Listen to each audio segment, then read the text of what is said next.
کہ دنیا میں آئے اور دنیا میں آتے ہی سب سے پہلی جو غذا نصیب ہوئی وہ محمد عربی کا لعاب نصیب ہوا۔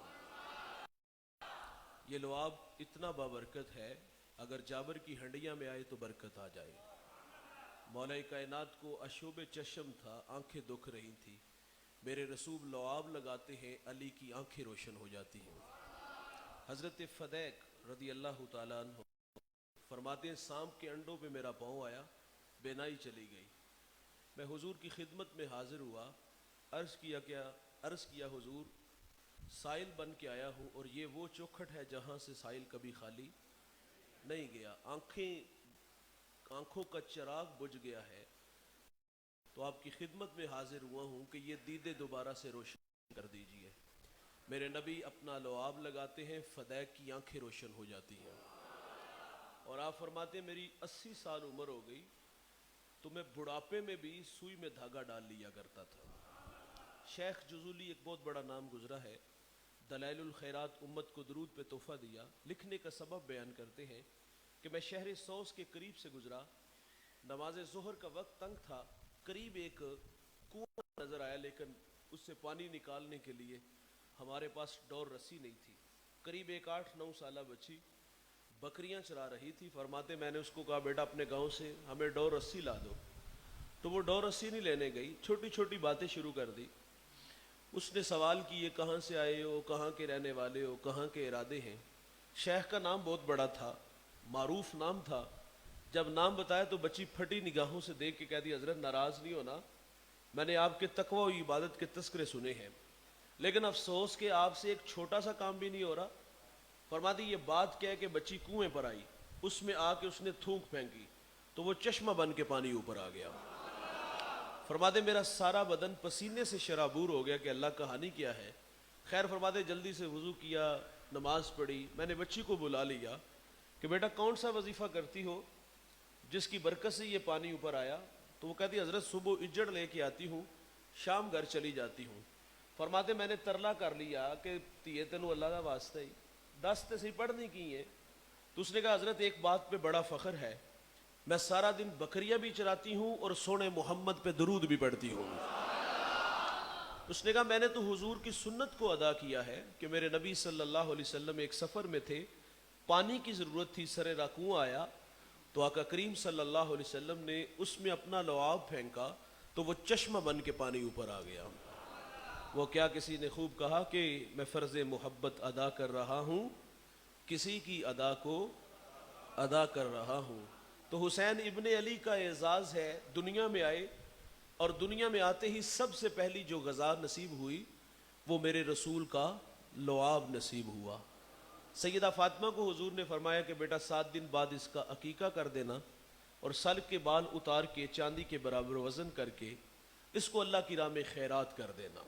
وہ خواب جو ام فضل نے دیکھا کہ آپ کے جسم کا ٹکڑا میری گود میں آیا۔ اچھا جب حضرت امام حسین رضی اللہ تعالی عنہ کی ولادت ہوئی تو اس وقت آپ کے بڑے بھائی حضرت حسن رضی اللہ تعالی عنہ، آپ کی مدت رضاعت دودھ پلانے والی مدت ابھی ختم نہیں ہوئی تھی۔ حضور چچی کو بلا کے فرماتے ہیں کہ چچی میرے بیٹے حسین کو دودھ آپ پلایا کریں گی۔ تو حسین ابن علی رضی اللہ تعالیٰ عنہ 7 سال 7 ماہ کچھ دن حضور کے زیر تربیت رہے۔ حسین ابن علی کو زیادہ وقت حضور کے ساتھ گزارنے کا ملا، اور پھر 7 سال بعد اللہ کا حکم آیا اور حضور بظاہر اس دنیا سے پردہ فرما جاتے ہیں۔ تو حسین ابن علی رضی اللہ تعالیٰ عنہ اپنے نانا جان سے 7 سال سیکھتے ہیں امت کا پیار، راتوں کو اللہ کے حضور کھڑے ہونا، حضور کے پاؤں مبارک متورم ہو جاتے تھے۔ حضرت مغیرہ فرماتے عرض کیا کہ حضور آپ مشقت میں پڑے رہتے ہیں، تو میرے نبی فرماتے افلا اکون عبدا شکورا، کیا میں اللہ کا شکر گزار بندہ نہ بنوں؟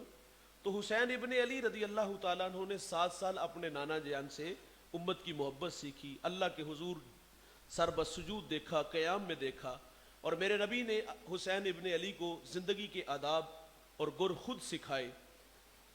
حسنین میں سے کسی ایک نے وہ صدقے کی کھجوریں پڑی تھی تو کسی نے اٹھا کے منہ میں رکھ لی، تو حضور نے انگلی سے اس کھجور کو باہر نکالا اور باہر نکالتے ہوئے فرمایا کہ یہ اہل بیت کے لیے جائز نہیں ہے۔ یہاں 2 لمحوں کے لیے میں اور آپ رکیں گے اور اس بات پہ ہم غور کریں کر کے نماز پڑھے گا اللہ اس کی نماز بھی قبول نہیں فرمائے گا. من دودھ اکٹھا کر لو, ایک پیشاب کا قطرہ اس میں ڈال دو تو کیا ہوگا, سارا دودھ پلید ہو جائے گا, ناپاک ہو جائے گا. تو بھائی جان اپنے بچوں کے لیے جو جائز ہے وہی اکٹھا کیا کرو اور اپنے بچوں کو بھی اس کی تعلیم دیا کرو. مت یہ بات اپنے بچوں میں کیا کرو تیرے چاچے دا پتر کتھوں دا کتھے پہنچ گیا, تو نکمیاں آج بھی ریڑی لا کے کھلوتا ہے. بھائی جان یہ تقسیم ہے اللہ کی, اللہ کسی کو تھوڑا دیتا ہے کسی کو زیادہ دیتا ہے. جس کو تھوڑا دیا اس کے لیے بھی امتحان, جسے زیادہ دیا اس کے لیے بھی آزمائش ہے. رزق کا ذمہ اس نے اپنے کرم پہ لیا ہے, لیکن یہ نصیب کی کہانی ہے, کسی کے نصیب میں زیادہ ہے کسی کے نصیب میں. اپنے بچوں کو سکھاؤ, بچوں کثرت اور برکت میں فرق ہے, کثرت اور ہے برکت اور. اللہ سے برکت مانگو, اللہ سے رزق حلال مانگو, حرام کی طرف قدم نہ اٹھاؤ. اگر حرام والے وجود ہوں گے تو اولاد سے کبھی خیر کی توقع, اور جو حرام کے وجود سے جسم پلتے بھائی دعائیں بھی قبول نہیں ہوتی. میرے نبی فرماتے ایک بندہ لمبا سفر کر کے اللہ کے گھر میں آیا اور غلاف کعبہ سے لپٹ کے دعائیں مانگ رہا ہے. فرمایا دعا قبول کیسے ہو, تن پہ پیرہن حرام کا, پیٹ میں لقمہ حرام کا. جو ایک لقمہ حرام کا کھاتا ہے اللہ 40 دن دعا ہی نہیں قبول فرماتا. اگر رزق پاک نہیں ہوگا تو دعائیں قبول. آپ اسلاف کی کہانیاں پڑھ لو, رزق پاک ہوتا تو وہ مستجاب الدعوات بنتے تھے.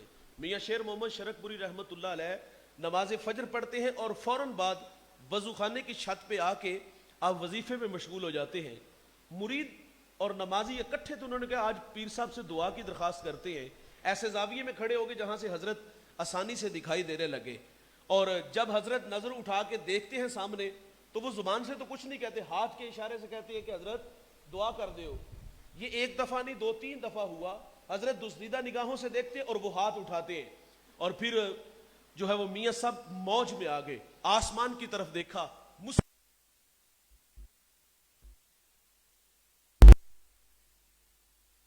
بھائی جان چھم چھم می برسنا شروع ہو گیا تھا. رزق پاک ہو تو دعائیں قبول ہوتی ہیں, اگر رزق پاک نہ ہوا تو دعائیں قبول نہیں ہوگی. ایک لقمہ حرام کا کھائیں گے تو 40 دن دعا بھی قبول. حضرت ابو دردہ رضی اللہ تعالیٰ عنہ. اور دوسری بات یہ ہے بھائی ملتا وہی ہے جو مقدر کا ہو. الٹی چھلانگے بھی لگائیں گے تو مقدر سے زیادہ نہیں ملے گا. حضرت مولا کائنات رضی اللہ تعالیٰ عنہ آپ فرماتے میں سفر میں تھا, یہ نہج البلاغہ کا حوالہ ہے. سر راہ ایک بدو سے ملاقات ہوئی, اس کو اونٹ کی نکیل دی, فرمایا میں ابھی واپس آیا. واپس آئے تو اس نے اونٹ کی نکیل اتاری اور لے کے بھاگ گیا, چوری کر کے نکل گیا. آپ واپس آئے تو اپنے اونٹ کو بے مہار دیکھا تو اس رویے نے تکلیف تو دی, لیکن فرماتے میں ہانگ کر کے اونٹ کو بازار لے گیا. جس دکان پہ جا کے خریدنے گیا تو وہاں وہ چور میری نکیل بیچ گیا تھا. فرماتے میں نے اس سے پوچھا کہ یہ کتنے کی ہے, اس نے کہا 2 درہم کی. حضرت علی فرماتے میں نے آسمان کی طرف منہ کیا اور اللہ سے عرض کیا اللہ گواہ رہنا, جب میں نے بدو کو اونٹ دیا تھا نیت کی تھی کہ واپس آ کے اس کو 2 درہم دوں گا, لیکن اس نے صبر ہی نہیں کیا, اس نے حلال کو چھوڑ کے حرام کو اختیار کیا. بھائی جان ملتا وہی ہے جو مقدر کا ہو. بعض اوقات ہمارے پڑھے لکھے لوگ بھی کہتے ہیں حلال نال اینا کتھوں کار چلتا ہے, 5 کروڑ دا کار کتھوں بن جاتا ہے, یہ دوڑ دی گاڑیاں فلک بوس عمارتیں کیویں بن جاندیاں نے, یہ حرام نال ہے. او بھائی جان یہ غلط تصور ہے, مقدر کا ملتا ہے, اختیار آپ کو ہے. صحابہ میں سب سے امیر صحابی حضرت عبد الرحمن بن عوف ہے, اتنے امیر کہ آپ کا پورا پاکستان خرید لے. تو بھائی جان حلال طریقے سے نا, جائز طریقے سے نا, بڑے بڑے نام گزرے ہیں.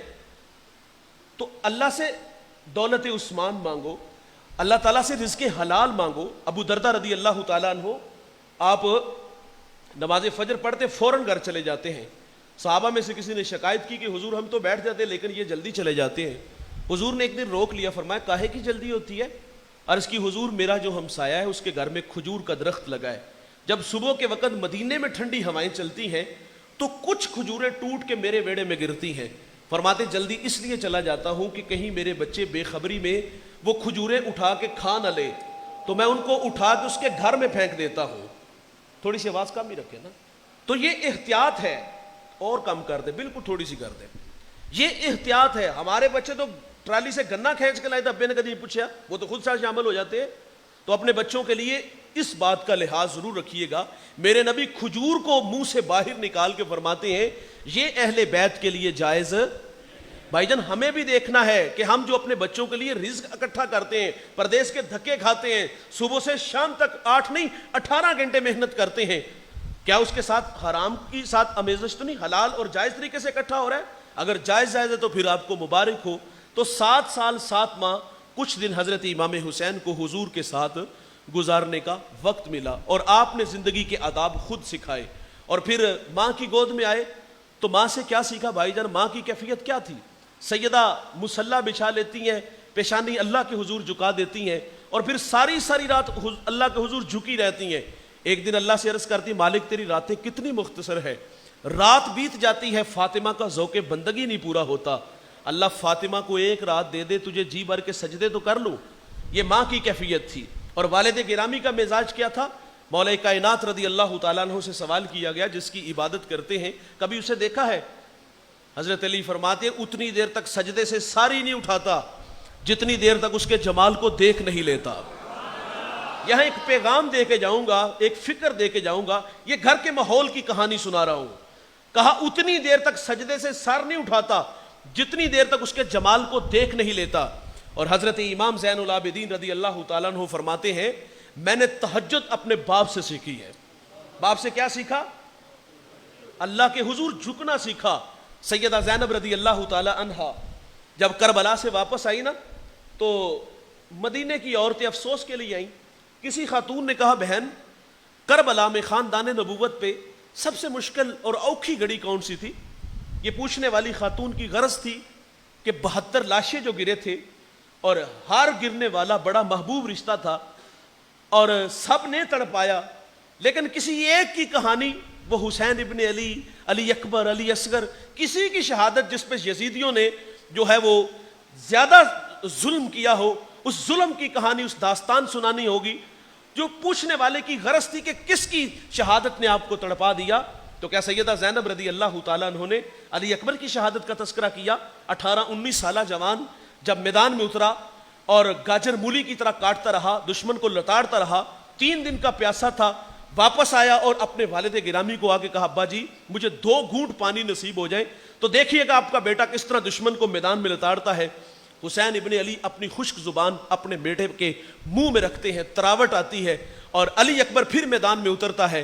دشمن چال بدل چکا تھا، ظالموں نے چاروں طرف سے حسین کے بیٹے کو گھیر لیا اور دور سے پتھر مارنے شروع کر دیے، دور سے تیر برسانے شروع کر دیے، پتھر لبوں پر، پتھر ہونٹوں پر، پتھر جو ہے وہ رخسار پر، گردن پر بھی لگے ہوں گے، تیر جسم میں پیوست ہوئے، اور جب زخموں کی تاب نہ لا سکے، حسین کا بیٹا جو ہے وہ گھوڑے سے زمین کی طرف آیا اور اپنے والد گرامی کو آواز دی کہ ابا جی مجھے سنبھالیے گا، اور جب آپ زمین پہ آئے تو ظالموں نے آگے بڑھ کر پے در پے وار کر کے حسین ابن علی کے بیٹے کو شہید کر دیا۔ اور حسین ابن علی کی عمر اس وقت 56 سال 5 ماہ 5 دن تھی، بڑھاپا تھا، اپنے جوان پتر کو اپنے کندھوں پہ اٹھایا، خیمے تک لائے اور لا کے اللہ سے کہتے اللہ حسین کا یہ جوان پتر بھی قبول فرما لے۔ کیا سیدہ زینب نے علی اکبر کی تڑپتی شہادت کا تذکرہ کیا؟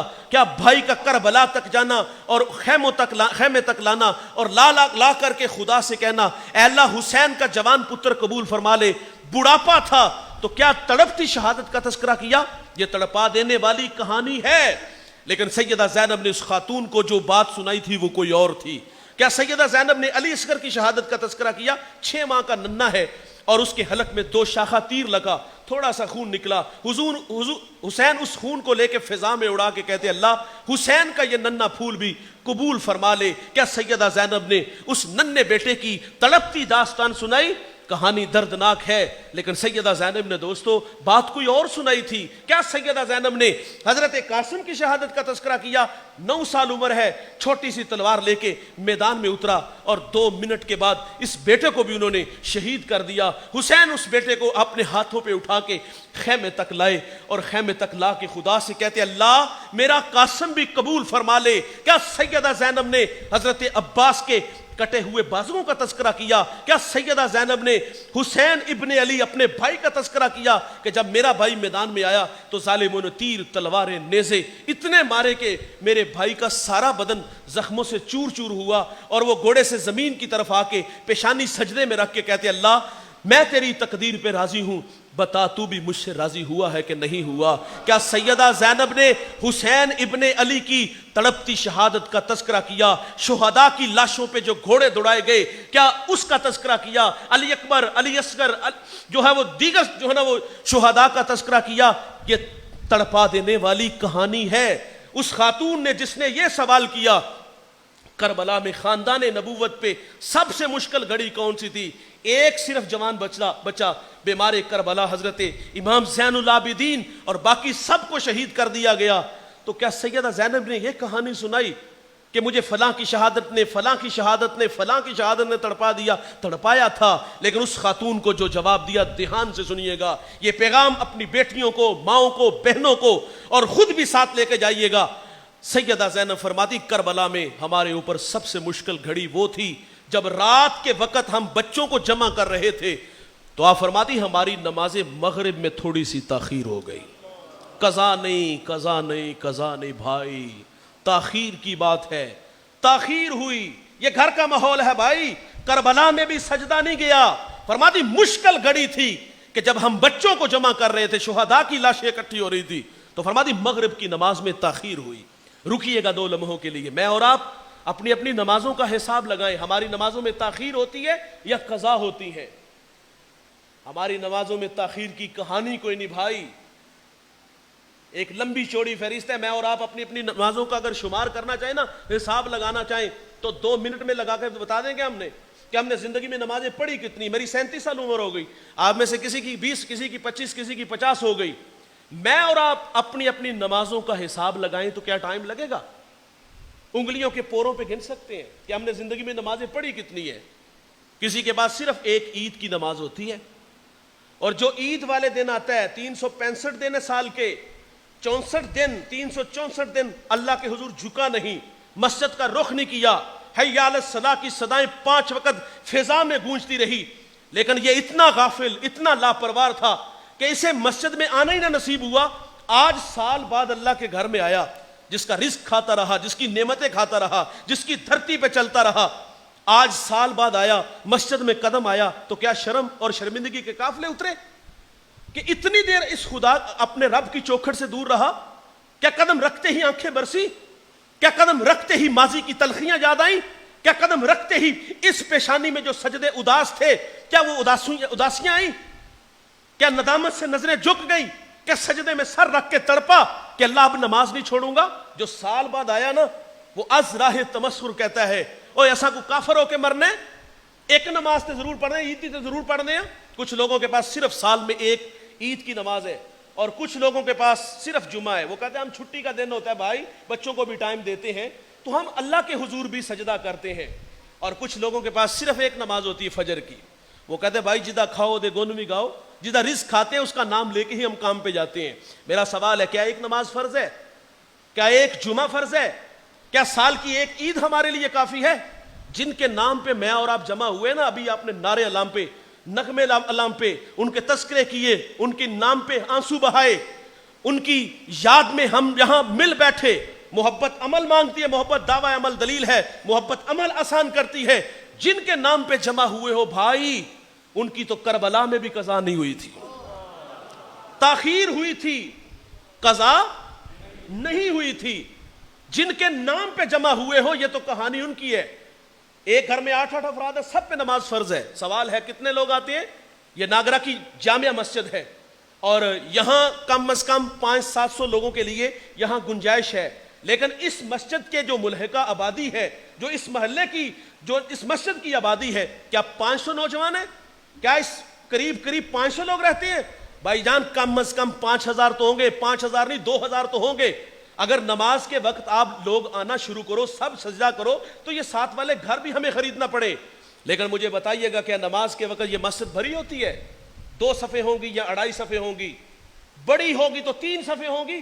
یہ ساری بستی مسلمانوں کی، یہ محلہ مسلمانوں کا، لیکن نماز کے وقت کتنے لوگ ہیں؟ 2.5-3 صفیں، 1.5 صفیں۔ نماز تو سب پہ فرض ہے، 8 افراد سب پہ نماز فرض، لیکن مصلی اداس پڑے۔ بحیثیت باپ، بحیثیت ماں، یہ ہر والدین کی آرزو ہے کہ ہم اپنی اولاد کو دنیا کی ہر نعمت دیں، اس کے لیے میں بھی محنت کرتا ہوں, آپ بھی محنت کرتے ہو, اور ہماری محنت 8 گھنٹے نہیں 18 گھنٹے ہے, اس میں 40 سال پردیس کے دھکے بھی ہیں. ناگرا کا امیر ترین شخص بننے کا خواب ہے. ہماری آرزو ہے کہ ہم اپنی برادری میں, اپنے رشتہ داروں میں نمایاں ہوں. اس کے لیے اتنی محنت کی, بچوں کو بھی ترغیب دلائی. میرا سوال ہے بھائی, آپ نے محنت کی اور اللہ کی عادت ہے بھائی, جو جس میدان میں محنت کرتا ہے اللہ اس کا صلہ ضرور دیتا ہے. جس میدان میں دوڑو گے خدا اس کا صلہ دنیا میں بھی دے گا اور آخرت میں بھی ضرور ملے گا. اگر آپ دوڑ لگاتے ہو, 18 گھنٹے کام کرتے ہو, تو آپ بڑے فخر سے بات کر دوستوں اور رشتہ داروں میں کہتے ہو سات پشتہ بھی بیٹھ کے کھانتے ختم نہ ہو. یہ بات تو کرتے ہیں نا. ہاں, ناگرا کے لوگوں نے آپ کو دیکھا محنت کرتے. لیکن میرا اس باپ سے, ماں سے ایک سوال ہے. میں بھی بحیثیت باپ ہوں, میں بھی اپنے آپ کو ساتھ شامل کر رہا ہوں. میرا سوال ہے, ہم نے اپنے بچوں کو اچھا گھر دیا, 5 کروڑ کا گھر دیا. ہم نے اپنے بچے کو 40 لاکھ کی گاڑی لے کے دی. ہم نے اپنے بچوں کو اچھا لباس دیا, اچھا گھر دیا, اچھی غذا دی, دنیا کی ہر نعمت اپنے بچوں کے قدموں میں ڈال دی. گھر میں 8 افراد ہیں, سب کے پاس اپنا اپنا موبائل ہے اور مہنگے سے مہنگا موبائل ہے. میرا ایک چھوٹا سا سوال ہے یار, آپ نے اپنے بچوں کو اتنا کچھ دیا, کیا آپ نے اپنے بچوں کو مصلی دیا؟ کیا آپ نے بچوں کو درود کی تسبیح دی؟ تو جواب نہیں میں ملتا ہے بھائی. ہمارے گھر میں تو کوئی مہمان آ جائے نا, وہ نمازی بزرگ ہو, تو وہ مصلی مانگنے آدھا گھنٹہ لگ جاتا ہے مصلی تلاش کرنے میں. وہ کہیں کباڑ خانے میں پڑا ہوتا ہے, جھاڑ کر کے ہم لے آتے ہیں. کیا ہم نے اپنے بچوں کو مصلی دیا, درود کی تسبیح دی؟ تو انتہائی معذرت, تھوڑا سا لہجہ تلخ ہو گیا, معاف کر فرمائیے گا. تو ہمیں دیکھنا ہوگا بھائی, ہم نے جہاں اپنے بچوں کو اتنا کچھ دیا, مصلی کیوں نہیں دیا, سجدے کیوں نہیں دیے؟ یہ ہم نے دینے تھے. جن کے نام پہ جمع ہوئے ہو انہوں نے کربلا میں بھی سجدہ.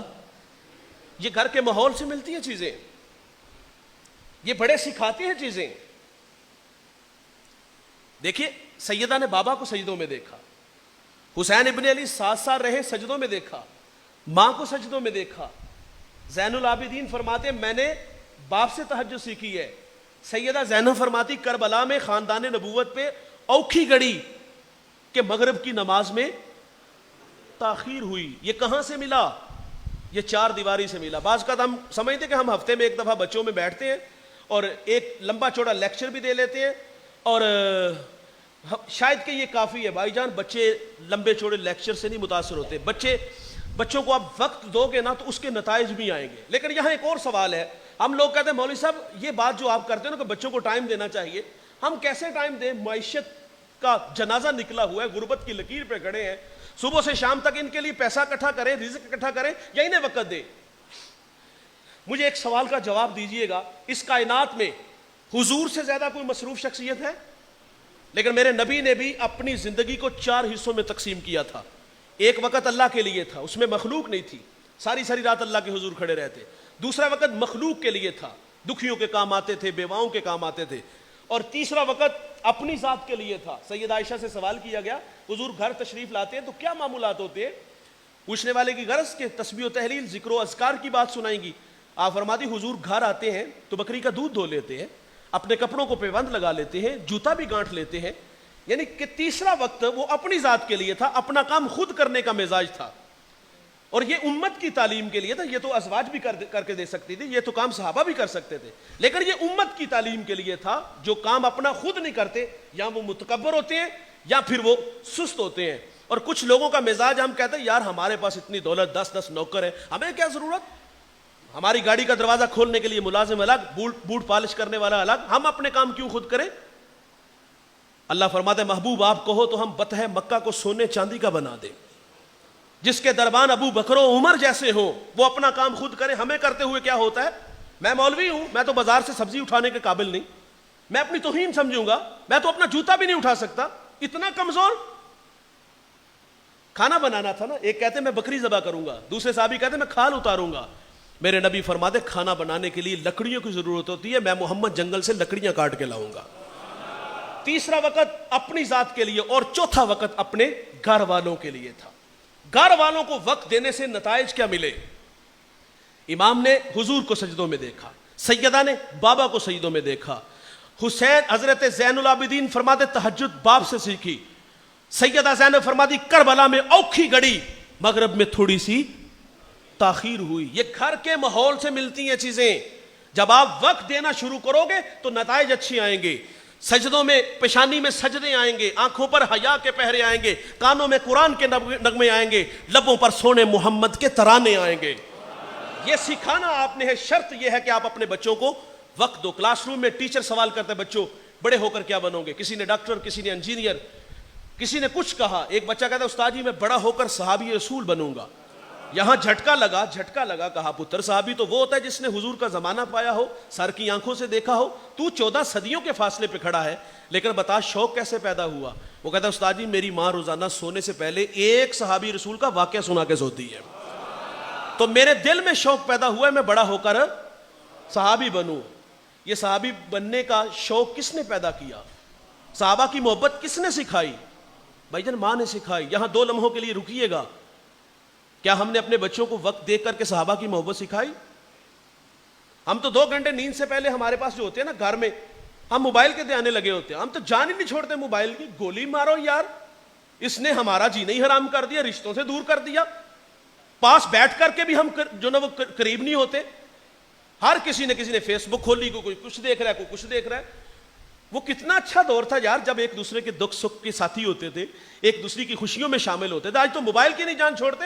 بچے چھوٹی عمر میں دیکھو اس کی دوستیاں محبتیں ساری ماں باپ کے ساتھ ہوتی ہیں، اور ان کی آرزو ہوتی ہے کہ ہمارے باپ ہمیں کچھ سکھائیں. ابا جی چپیڑ مارنے چل پیچھے سو جا. جب یہ رویے ہمارے ہوں گے اولاد کیا سیکھے گی؟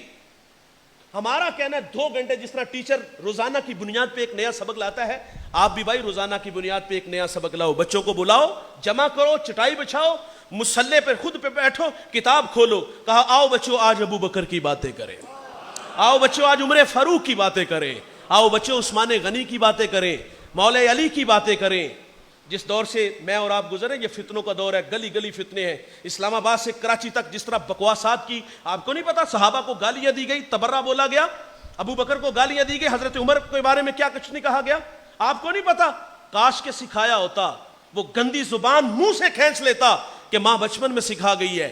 ابو بکر وہ ہیں، رسول اللہ فرماتے دنیا میں سب کو صلہ دیا ہے، ابو بکر کو صلہ قیامت کے دن میرا رب ہی عطا فرمائے گا. آپ سکھاتے کہ عمر وہ ہے، رسول اللہ فرماتے ہیں جب نیک لوگوں کا ذکر کرو نا تو میرے عمر کا بھی ذکر کیا کرو. یہ تو ہم نے سکھانا تھا، یہ تو ہم نے بتانا تھا، لیکن ہم وقت نہ دے سکے، ہم شاہین نہ بنا سکے، ہم صحابہ کے وفادار اور ان کا پیار نہ سکھا سکے. معذرت سے بھائی یہ گھر کی 4 دیواری سے ملتا ہے. اور دوسری بات صحابہ تو آپس میں بے پناہ محبت کرنے والے تھے. دیواریں تو ان بدبختوں نے کھڑی کی جو کہتے 6 صحابہ کے علاوہ معاذ اللہ سب جہنمی تھے، مفاد پرست تھے، حق غصب کیا گیا. کتنی باتیں جو کی نہیں جا رہی. وہ تو آپس میں بے پناہ محبت کرنے والے تھے. حضرت علی فرماتے میں نے خواب میں دیکھا کہ حضور صلی اللہ علیہ وسلم کی اقتداء میں فجر کی ہم نے نماز پڑھی، 2 مخصوص صورتیں تلاوت ہوئی، سلام پھرا، ایک صاحب کھجوریں لایا، حضور نے سب کو ایک ایک دی، مجھے بھی دی، میں نے کھائی، مزیدار بڑی تھی، دل چاہا کہ حضور سے مانگ لوں.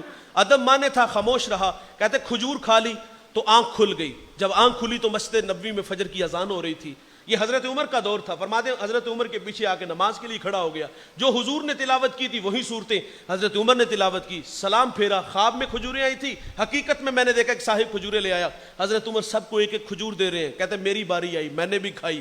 مزہ خواب والا تھا، وہاں مانگ نہ سکا، ادب مانے تھا، یہاں یارانہ تھا، یہاں دوستانہ تھا. میں نے کہا عمر ایک اور نہیں ملے گی. مسکرا کے فرمایا حضور نے دی ہوتی تو میں بھی تجھے دے دیتا.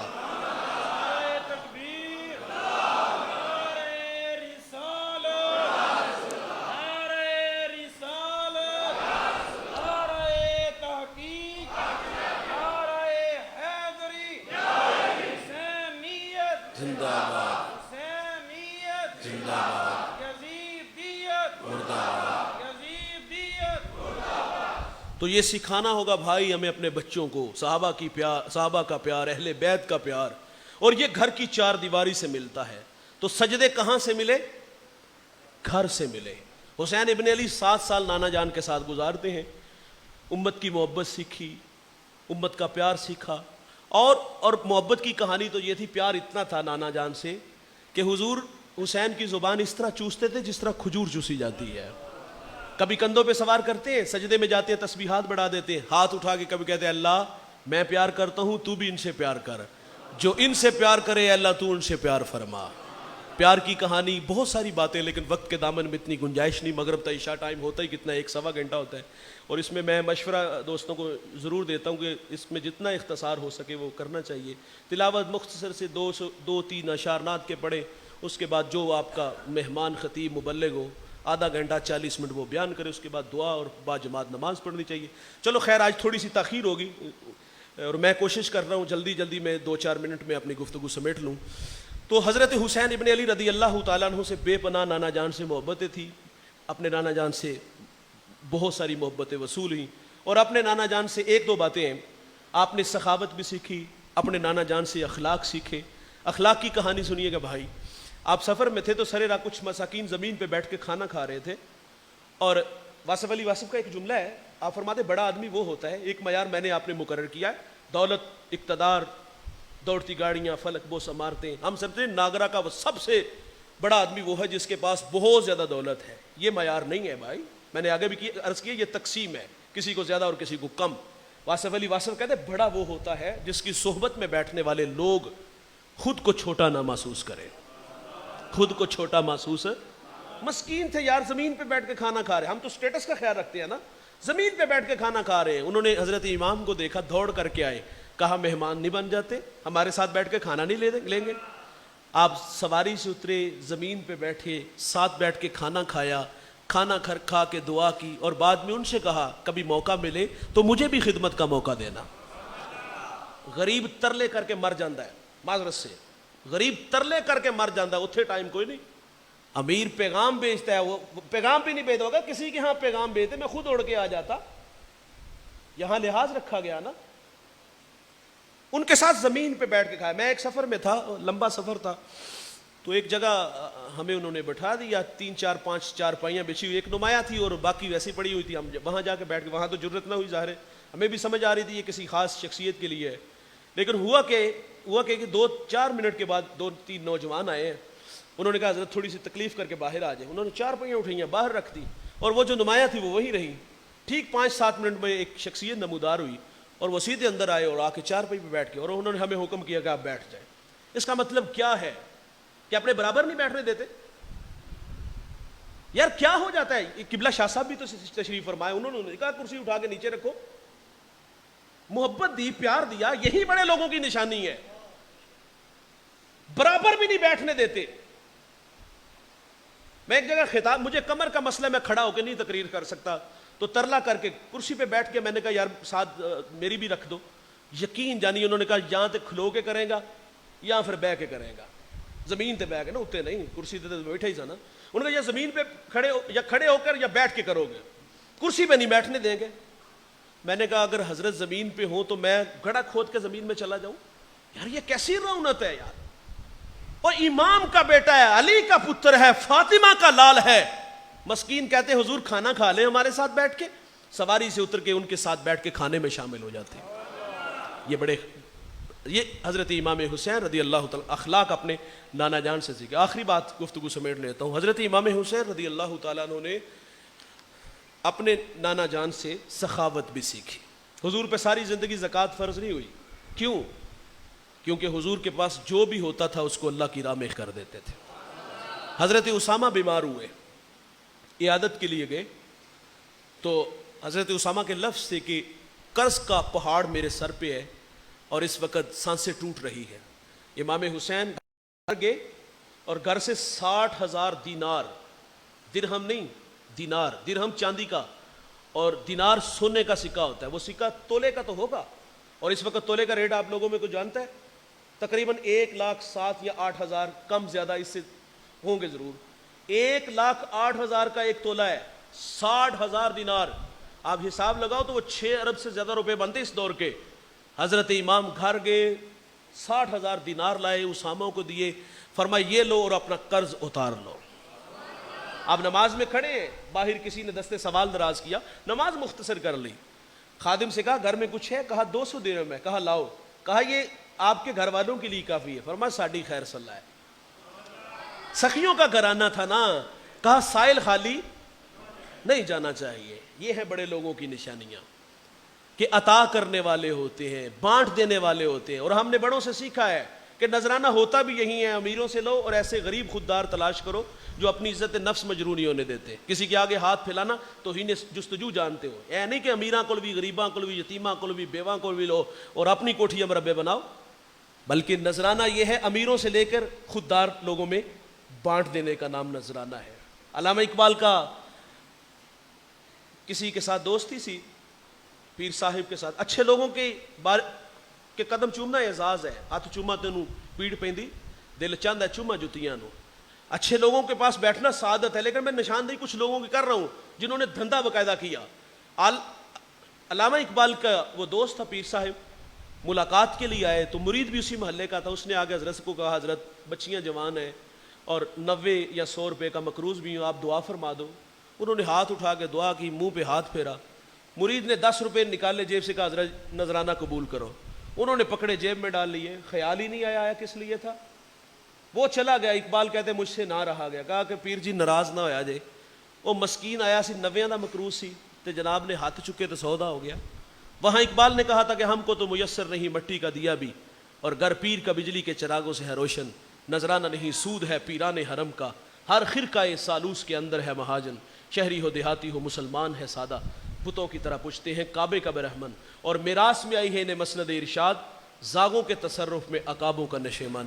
اقبال کہتے جہاں کبھی شاہین بیٹھتے تھے نا، آج کل اتفاق سے کوے راج کر رہے ہیں. کم باذن اللہ جو کہہ سکتے تھے رخصت ہوئے، رہ گئے قبروں پہ مجاور اور گور کن. اب تو لوٹ مار والا بازار شروع ہو گیا. اللہ مجھے آپ کو حسین ابن علی رضی اللہ تعالیٰ عنہ کی سیرت پہ عمل کی توفیق عطا فرمائے.